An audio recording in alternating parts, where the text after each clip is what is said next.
Hello friends, welcome back to my YouTube channel. बात कर लेते हैं मार्केट के बारे में। मैंने कल के वीडियो में क्या बताया था और क्या हुआ और कल क्या होने वाला है। जैसा कि मैंने बताया था, मार्केट कल यानी आज अगर फ्लैट या गैप अप ओपन हो तो हमें इस रेंज में आने देना है। मार्केट जहां पर क्लोजिंग हुई है मार्केट अगर वहीं फ्लैट अगर वहीं ओपन हो जाए तो हमें एक बाइंग साइड का ट्रेड लेना है। बाइंग साइड का टारगेट जो है ट्रेंड लाइन जा रही है, ये वाली जो ट्रेंड लाइन जा रही है यहाँ तक का टारगेट रहेगा। अगर मार्केट इस ट्रेंड लाइन के पास ट्रेजेक्शन शो करती है तो हमें सेल साइड का ट्रेड करना है और पहला टारगेट इस रेंज का रहेगा, सेकंड टारगेट इस रेंज का रहेगा। जिन लोगों ने कल का वीडियो नहीं देखा है वो लोग आज वीडियो को जाके वॉच आउट कर सकते हैं, देख सकते हैं कि हमारे लेवल्स किस प्रकार से दिए थे, वो सारे लेवल्स अचीव हुए हैं। और हमने कल ये भी बताया था कि हमें बाइंग साइड बड़ी पोजीशन के लिए 47,400 के ऊपर ही पोजीशन करनी है और 46,400 के नीचे ही बड़ी टारगेट के लिए पोजीशन बनानी है। बीच में हमें अगर जहाँ कहीं भी मार्केट मिलता है तो हमें छोटे छोटे पॉइंट के लिए काम करना है। मैंने भी यहाँ पर काम किया था सेल साइड। जब मार्केट इस ट्रेंड लाइन के पास आया था तो मैंने भी यहाँ पर सेल साइड पोजीशन ली थी और तकरीबन 100 पॉइंट के आसपास का टारगेट ऑप्शन में अचीव किया था। अब बात कर लेते हैं कल के मार्केट के बारे में कि कल कहाँ पर क्या हो सकता है। मार्केट आज जहाँ पर क्लोजिंग दी है, ये मार्केट ने आज कंटिन्यू लोअर लोज का फॉर्मेशन किया। ये देखिए, ये ट्रेंड लाइन हमें से एक ट्रेंड लाइन आ रही है। मार्केट ने लोअर लोज फॉर्मेशन किया,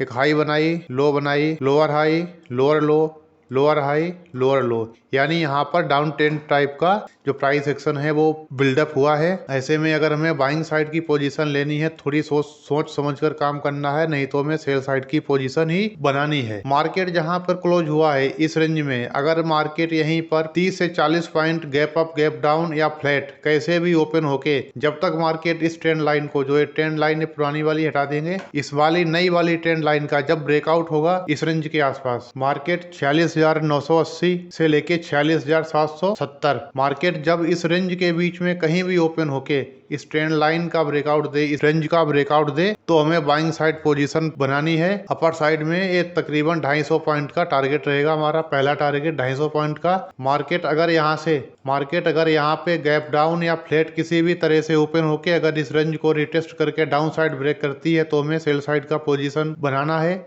पहला टारगेट इधर का भी तकरीबन 300 साढ़े 300 पॉइंट का टारगेट सेल साइड का रहेगा। ब्रेक और अप साइड के लिए इस ट्रेंड लाइन और इस रेंज, इन दोनों का ब्रेकआउट होना बहुत जरूरी है। जब तक मार्केट इस ट्रेंड लाइन का ब्रेकआउट नहीं भी करती है तो हमें अपर साइड की कोई भी पोजीशन नहीं बनानी है। डाउन साइड के लिए जो ट्रेंड यहाँ पर बनी हुई है, मार्केट जहाँ पे क्लोजिंग है, अगर 20-30 पॉइंट गैप अप भी ओपन हो जाती है, फिर अगर दोबारा नीचे ब्रेक डाउन साइड का अगर ब्रेकडाउन देती है तो हमें सेल साइड में जाना है और तकरीबन 350 पॉइंट के टारगेट ओपन है। यहाँ पर फीवो देख लेते हैं। यहाँ पर फीवो का भी 61.80% के लेवल को मार्केट ने टच कर दिया है, तो यहाँ पे बाइंग साइड की संभावनाएं बहुत कम हो जाती है। मार्केट को अगर कल पहली बात तो मार्केट ने यहाँ पर लोअर लोज का फॉर्मेशन किया है, फिबोनाची के 61.80 लेवल का भी वो भी टच किया है। अगर यहाँ पर अपर साइड की संभावनाएं बहुत कम हो जाती हैं, यहाँ पर हमें सेल साइड का ही ट्रेड करना है। अगर हम मार्केट फ्लैट या गैप अप ओपन हो जाए, फ्लैट या गैप अप और इस ट्रेंड लाइन का ब्रेकआउट करके इस रेंज का भी ब्रेकआउट, ट्रेंड लाइन का ब्रेकआउट के साथ साथ इस रेंज का ब्रेकआउट करके रिटेस्ट करके मार्केट अपर साइड का मोमेंटम करती है, तो हमें उसी कंडीशन में बाइंग साइड ट्रेड करना है।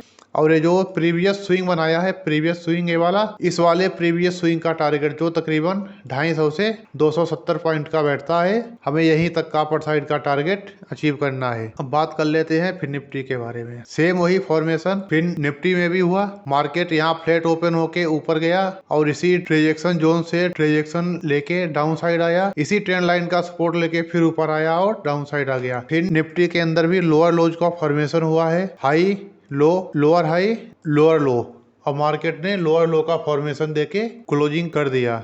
अब देखते हैं कि कल के बारे में, कल हमें कहां पर क्या करना है। मार्केट में अगर हम लो टू हाई फीवो मार्क करते हैं तो मार्केट ने 38.20 का सपोर्ट पे मार्केट खड़ा है। यहां से मार्केट में अगर ये ब्रेकआउट आता है, ये वाला ब्रेकआउट जो आज लोअर लो फॉर्मेशन हुआ है, अगर इसकी अपर रेंज का अगर ब्रेकआउट आता है तो हमें उसके बाद ही बाइंग साइड की पोजीशन में जाना है। अपर रेंज का ब्रेकआउट होने के बाद अगर मार्केट यही फ्लैट ओपन होके अगर मार्केट इस टाइप से ब्रेकआउट देती है, इस रेंज को रिटेस्ट करके अपर साइड का मोमेंटम करती है, तो हमें यहाँ कहीं पर बाइंग साइड की पोजीशन बनानी है और उसका टारगेट तकरीबन 150 पॉइंट का रहेगा अपर साइड का। 140 पॉइंट का। अगर मार्केट जो है रेड कलर का जो जोन मैंने मार्क किया है, अगर मार्केट इसकी यहीं पर ओपन होके या गैप डाउन ओपन होके इस रेंज को रिटेस्ट करके डाउन साइड अगर ब्रेक डाउन देती है तो हमें सेल साइड का ट्रेड करना है। और सेल साइड का टारगेट तकरीबन 140 पॉइंट का यहाँ भी है। 140 पॉइंट की रेंज अपर साइड है, वही 140 पॉइंट की रेंज डाउन साइड है। यहाँ पर भी काम कल आसानी से काम किया जा सकता है। 140 पॉइंट का टारगेट हमें अपर साइड मिल सकता है और 140 पॉइंट का टारगेट डाउन साइड में आराम से मिल सकता है। बात कर लेते हैं निफ्टी 50 के बारे में। आज निफ्टी 50 कुछ ज्यादा ही साइडवेज रहा, लेकिन मार्केट देखो कल के जो जोन जो मैंने ड्रॉ करके रखे थे वही मार्केट ठीक उसी जोन पे, कल का ये वाला जोन ड्रॉ है, मार्केट इसी ट्रेंड लाइन के ट्रेजेक्शन जोन पे ओपन हुआ, डाउन साइड आया, फिर अब गया इसी का ट्रेंड लाइन का ट्रेजेक्शन लेके फिर डाउन साइड आया और निफ्टी 50 टोटली साइडवेज हो गया। लेकिन यहाँ पर भी कहीं न कहीं लोअर लोज का फॉर्मेशन हुआ है। High low, lower high, lower लो, लोअर हाई, लोअर लो, लोअर हाई, लोअर लो। मार्केट पूरे दिन लोअर हाई लोअर लो का फॉर्मेशन करता रहा, यानी मार्केट यहाँ पर भी वीक दिखाई दे रहा है। अब कल के कामकाज की बात करते हैं। कल हमें कहाँ पर क्या किया जा सकता है, विवो टूल का यूज करके देख लेते हैं। मार्केट 23.60 की रेंज पे ही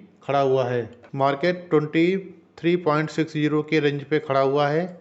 अगर मार्केट में यहाँ से अपर साइड का ये ब्रेकआउट आता है, ये वाला जो ट्रेंड लाइन मार्केट ने आज क्रिएट की है नहीं, अगर इस रेंज का ब्रेकआउट आता है, मार्केट साइडवेज ओपन हो, गैप अप ओपन हो या गैप डाउन इस रेंज के ऊपर, गैप डाउन मार्केट जब तक इस रेड कलर का जो जोन बना है इसके ऊपर अगर मार्केट ओपन हो, बेशक गैप डाउन हो, किसी भी तरह से मार्केट इस ट्रेंड लाइन का ब्रेकआउट देकर रिटेस्ट करके अपर साइड का मोमेंटम करता है तो हमें बाइंग साइड का ट्रेड करना है। अगर मार्केट इसी रेंज का फ्लैट ओपन होके या गैप डाउन ओपन होके जब इस रेड जोन का मार्केट जैसे ही ब्रेक डाउन देता है, हमें सेल साइड का ट्रेड करना है। और सेल साइड का पहला टारगेट हम यहाँ तक का पहला टारगेट ये रहेगा। पहला टारगेट तकरीबन 100 पॉइंट का रहेगा। इस तरह से हमें निफ्टी 50 में भी ट्रेड करना है। और अगर मार्केट समझ में नहीं आता है तो ट्रेडिंग को अवॉइड करना है। आई होप फ्रेंड्स आप सभी को हमारा वीडियो अच्छा लगा होगा। अगर वीडियो अच्छा लगा हो तो वीडियो को लाइक करें, शेयर करें और हमारे चैनल को सब्सक्राइब करें। Thank you.